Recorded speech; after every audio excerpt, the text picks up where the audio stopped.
এই সুধীর বেটা যে কোনটি থাকে, ওকে যে কি দিয়ে মানুষ করে শুনো, একটু সাথে এসে কাজ কাম করলেও তো হয়, আশপাশেও তো নাই। এর অত্যাচার আর ভাল লাগে না।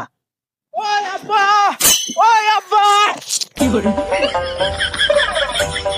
আসে এবার দালা মারুস তো কি হতে তোর কো, কি আছে তোর এত বাবা? আব্বা তুমি জানো যে শীতে 3 জন মরে গেছে আর 2 জন হসপিটালে? হ্যাঁ, খোঁজ খবর রাখো কিছু? কি বলিস রে বেটা, কেমনে কি হইলো?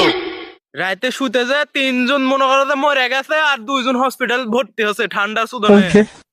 ও এই ব্যাপার, তো তুই কি বলতে চাপ এখন?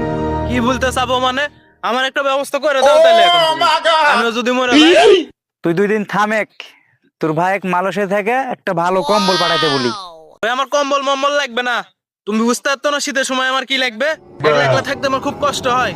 ওরে দাও রে, 2 টাকা কামার মুরাদ না, তুরই কপাল ফাঁসিয়ে রে।